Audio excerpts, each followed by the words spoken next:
Hello students, আমি তোমাদের দাদা, তোমাদের সাথে তোমাদের mentor Pappu Sarkar. Welcome to your channel ফিজিজি ইটস ইউর ফ্যামিলি। তোমরা যারা যারা 2024 বিশ্বভারতী ইউনিভার্সিটি পিজি কোর্সে অ্যাডমিশন নিতেছো বা ইউজি কোর্সে অ্যাডমিশন নিতেছো, তোমাদের কিন্তু সকলের অলরেডি রেজিস্ট্রেশন কমপ্লিট হয়ে গেছে বা অ্যাডমিশন টেস্ট কমপ্লিট হয়ে গেছে। এবার তোমাদের মেরিট লিস্ট পাবলিশ হওয়া স্টার্ট করছে। তোমাদের যারা যারা এখন 2024 ইউজি কোর্সে অ্যাডমিশন নিচ্ছ, তোমাদের কিন্তু সমস্ত ডিপার্টমেন্টের মেরিট লিস্ট নেক্সট উইক থেকে পাবলিশ হওয়া শুরু করবে। নেক্সট উইক থেকে মেরিট লিস্ট পাবলিশ হবে, তারপরে ভ্যাকেন্সি অনুযায়ী তোমরা এক্সটার্নাল বা ইন্টারনাল স্টুডেন্টরা অ্যাডমিশনের চান্স পাবা এবং অনলাইন কাউন্সিলিং হবে। অনলাইন কাউন্সিলিং মধ্যে পরবর্তীতে তোমরা অ্যাডমিশন নিতে পারো।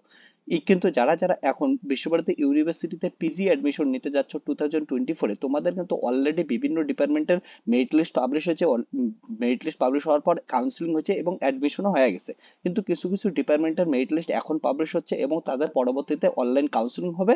এবং সঙ্গে সঙ্গে কয়েকটা আরো আপডেট আছে যাদের যাদের এই পিজি অ্যাডমিশনের ক্ষেত্রে বিভিন্ন ডিপার্টমেন্টের ক্ষেত্রে দেখা গেছে যে তোমাদের কাউন্সিলিং যখন হয়েছিল, সেই সমস্ত স্টুডেন্ট যারা যারা অ্যাডমিশন নিছে এবং যারা যারা ওয়েটিং এ ছিল, ওয়েটিং এর অনেক স্টুডেন্টের কিন্তু এখন চান্স পাচ্ছে এবং ওয়েটিং এর স্টুডেন্টরাও অ্যাডমিশন নিতে পারছে।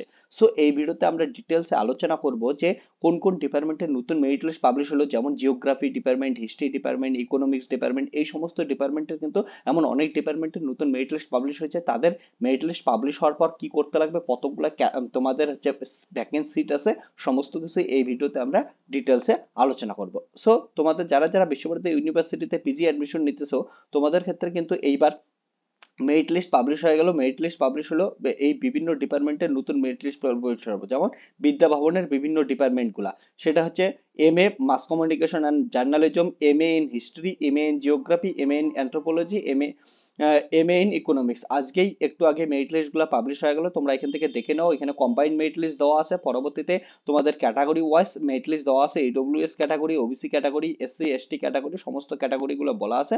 তোমরা এখান থেকে দেখে নিতে পারো কার কত র্যাঙ্ক আসছে। আর তোমরা দেখার সময় একটা জিনিস সাবধানে দেখবা, যে তোমাদের সব সময় কিন্তু একটা জিনিস খেয়াল রাখতে লাগবে, শুধুমাত্র নাম মেলাবে না, তোমাদের যে ফর্ম নাম্বার আছে সেটাও তোমাদের মেলাইতে লাগবে। কারণ সেম নামের একের বেশি স্টুডেন্ট থাকতে পারে, তার জন্য তোমরা একবার এখান থেকে দেখে নিবা তোমাদের জেনারেল র্যাঙ্ক কত আসলো। ওকে, ক্লিয়ার হচ্ছে? এবং সঙ্গে সঙ্গে তোমাদের যদি ক্যাটাগরি রিজার্ভেশন থাকে, সেই রিজার্ভেশন অনুযায়ী দেখবা রিজার্ভেশন কত আছে। এবার তোমাদের এইখানে যে কোনো ডিপার্টমেন্টের যখন নামগুলো দেখলে, দেখার পরেই তোমরা সঙ্গে সঙ্গে কিন্তু একবার দেখে নিবা যে তোমাদের কতগুলো সিট ক্যাপাসিটি আছে। যেমন আমি বললাম যে পিজির ক্ষেত্রে তোমাদের সিট ক্যাপাসিটি আছে, যেমন হচ্ছে ইকোনমিক্স এর ক্ষেত্রে তোমাদের টোটাল সিট আছে 50টা সিট আছে। তার মধ্যে এখানে ক্যাটাগরি ওয়াইজ ডিফারেন্ট করা আছে। আনরিজার্ভ ক্যাটাগরির জন্য 20টা আছে, ওবিসি এসসি এসটি অনুযায়ী এখানে সিট ক্যাটাগরি আছে। জিওগ্রাফির ক্ষেত্রে দেখতে পাচ্ছ 50টা আছে। তারপরে তোমাদের হিস্ট্রির ক্ষেত্রে দেখতে পাচ্ছ 58টা, ফিলোসফির ক্ষেত্রে এখানে সমস্ত দেওয়া আছে, মাস কমিউনিকেশনের ক্ষেত্রে 58টা আছে। সো এইখান থেকে তোমরা বুঝতে পারবা যে তোমাদের হওয়ার কতটা চান্স আছে। যেমন আমি যদি বলি, তোমাদের জিওগ্রাফি ডিপার্টমেন্টের কম্বাইন্ড মেরিট লিস্ট ডাউনলোড করলাম, দেখতে পাচ্ছ যে এখানে কতজন স্টুডেন্ট, এখানে কতজন স্টুডেন্ট চান্স পাচ্ছে। আহ, এখানে এখন অবধি যদি নাম দেখো, নাম দেখে নিবা যে তোমার র্যাঙ্ক কত আসতেছে।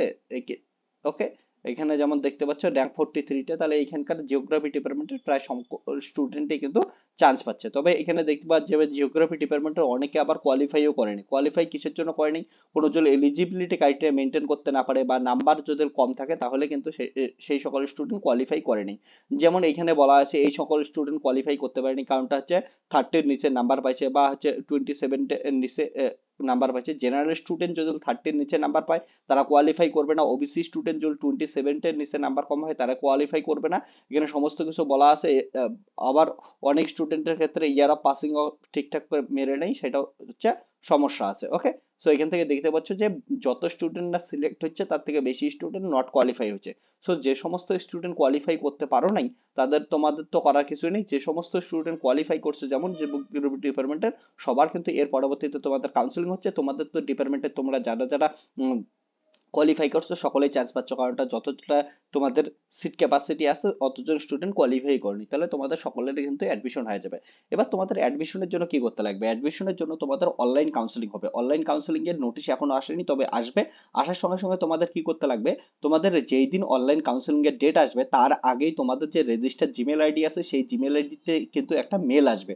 ওই মেলে তোমাদের জুম অ্যাপের যে লিঙ্ক আছে, জুম অ্যাপের লিঙ্ক দেওয়া থাকবে। সেই জুম অ্যাপের লিঙ্কের থ্রুতে তোমাদের জয়েন করতে লাগবে। যেই দিন কাউন্সিলিং ওই সময় জয়েন করে তোমাদের বিভিন্ন ডকুমেন্টস গুলা দেখতে যাবে, সেই ডকুমেন্টস গুলা ক্যামেরার সামনে দেখাইতে লাগবে।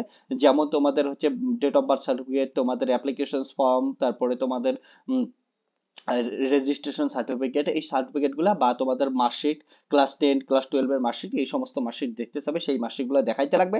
তারপরে তোমাদের যদি অ্যাডমিশন নিতে চাও, ওইখানে একবার তোমাদের সমস্ত কিছু ভেরিফাই হলে তুমি তারপরে চান্স পাইলে অ্যাডমিশনের জন্য ফিস পেমেন্টের লিঙ্ক চলে আসবে। তারপরে তোমরা ওইখানে ফিস পেমেন্ট করে দিবা, অনলাইনে ফিস পেমেন্ট করে দিবা। অনলাইনে ফিস পেমেন্ট করে দেওয়ার পর তোমাদের কিন্তু প্রভিশনাল অ্যাডমিশন কমপ্লিট হবে। তারপরে যখন তোমাদের কি হচ্ছে ক্লাস শুরু হবে, তখন তোমাদের সেই ক্লাসের ফার্স্ট ক্লাসের দিনেই তোমাদের ফিজিক্যাল ভেরিফিকেশন হবে। সমস্ত ডকুমেন্টস, অরিজিনাল ডকুমেন্টস এবং জেরক্স ডকুমেন্ট নিয়ে তোমাদের বিশ্বভারতী ইউনিভার্সিটিতে ফিজিক্যালি প্রেজেন্ট থাকতে লাগবে। তারপর ফিজিক্যাল ভেরিফিকেশন হবে। ফিজিক্যাল ভেরিফিকেশনের পরবর্তীতেই তোমরা কিন্তু কি পাবা হচ্ছে ক্লাস করার সুযোগ পাবা। সো ফিজিক্যাল ভেরিফিকেশনে তোমরা সমস্ত কিছু ঠিক করবে, তারপরে ক্লাস করবে। এবং তোমাদের পরবর্তীতে যখন হোস্টেলসের দরকার হলে, হোস্টেলস কিন্তু তোমাদের কি করবে, পরবর্তীতে যখন অ্যাপ্লিকেশন শুরু হবে হোস্টেলসের জন্য অ্যাপ্লিকেশন করলে হোস্টেল ভর্তির কিছুদিন পর হোস্টেলস পাবা। বিশ্বভারতী ইউনিভার্সিটিতে একটু একটা সমস্যা আছে যে ভর্তির দিনে কিন্তু হোস্টেলস বেশিরভাগ স্টুডেন্ট পায় না, তোমাদের হোস্টেলসের জন্য কিন্তু 1-1.5 মাস টাইম লেগে যায়। সো ভর্তির পর কিছুদিন তোমাদের ওইখানে আশেপাশে হোটেল বা মেস ভাড়া করে থাকতে লাগবে। তারপর যারা যারা হোস্টেলস চাও তোমরা কিন্তু হোস্টেলস পরবর্তীতে পেয়ে যাবা। ওকে, সো আর তোমাদের একবার যখন কাউন্সিলিং এর লিংক চলে আসবে, অর্থাৎ ডেট চলে আসবে, তাহলেই বুঝতে পাবা যে ডেটটাই কাউন্সিলিং হবে, তার 48 ঘন্টা বা হচ্ছে 24 ঘন্টা আগে কাউন্সিলিং এর লিংক জিমেইলে চলে আসবে। ঠিক আছে, তো ওটা পরবর্তীতে যে ডেটটা যে টাইমে দেওয়া থাকবে সেই টাইমের মধ্যে তোমাদের জুম অ্যাপের থ্রুতে ওটা জয়েন করতে লাগবে।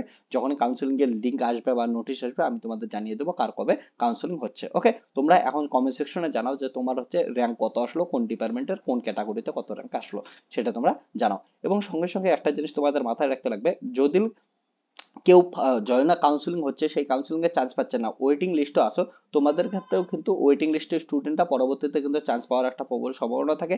যেমন আমি বলতেছি, যারা যারা মাইক্রোবায়োলজি, ওকে, বায়োটেকনোলজি ডিপার্টমেন্টে অ্যাডমিশন নিয়েছিল, এবার তারপরে ওয়েটিং লিস্টে কিছু স্টুডেন্ট ছিল, সেই ওয়েটিং লিস্টের স্টুডেন্টরা কিন্তু অনেকেই চান্স পাচ্ছে।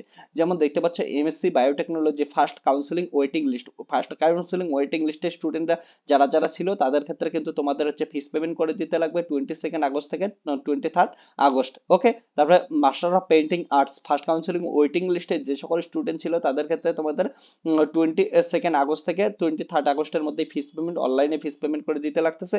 এবং মাস্টার অফ ক্রোমেটিক অ্যান্ড গ্লাস ডিজাইনের ক্ষেত্রেও সেম জিনিস, তোমাদের হচ্ছে 22 আগস্ট থেকে 23 আগস্টের মধ্যে ফিস পেমেন্ট করতে লাগতেছে। তোমরা তাহলে যারা যারা ওয়েটিং লিস্টে ছিল, তোমরা সকলে চান্স পাচ্ছ, তোমরা কি করো, অ্যাডমিশনের জন্য ফিস পেমেন্ট করে দাও। এবং ফিস পেমেন্ট করার জন্য তোমাদের একটা জিনিস মাথায় রাখতে লাগবে, সেটা তোমরা ডেবিট কার্ড ক্রেডিট কার্ড দিয়ে ফিস পেমেন্ট করা তোমাদের হচ্ছে সেফেস্ট অপশন হবে। ইউপিআই দিয়ে ফিস পেমেন্ট করলে কিন্তু সেটা অনেক সময় আটকে যাইতে পারে। ঠিক আছে, অনেক সময় প্রবলেম দেখা যায়, যার জন্য বলবো debit card credit card net banking এই সমস্ত কিছু দিয়ে তোমরা অনলাইনে ফিস পেমেন্ট করার চেষ্টা করো। ওকে, ফিস পেমেন্ট করার পর তোমাদের এই কিছু ডকুমেন্টস তোমাদের জিমেলে চলে আসবে, সেই ডকুমেন্টস গুলো অ্যাপ্লাই করতে লাগবে। ঠিক আছে, ফর্মগুলো অ্যাপ্লাই করতে লাগবে। ওকে, এবং এমন কিন্তু বিভিন্ন ডিপার্টমেন্টে তোমাদের অলরেডি মেরিট লিস্ট পাবলিশ হওয়া শুরু করছে, মেরিট লিস্ট পাবলিশ হতেই থাকবে। এবং তোমাদের এর পরবর্তীতে যেই দিনেই তোমাদের হচ্ছে কাউন্সিলিং এর নোটিশ আসবে, সঙ্গে সঙ্গে এখানে কাউন্সিলিং এর নোটিশ দেখতে পাবা, আমি তোমাদের ভিডিও বানিয়ে জানিয়ে দেবো। আর এখানে তোমরা পেমেন্টের লিঙ্ক দেখতে পাবা যে কার কবে পেমেন্ট করতে লাগবে। ক্লিয়ার হচ্ছে? ওকে, তো এমন ভিডিও পাওয়ার জন্য তোমরা অবশ্যই চ্যানেলটার সঙ্গে যুক্ত থাকবে। Tata bye bye, take care, দেখা হচ্ছে নেক্সট ভিডিওতে।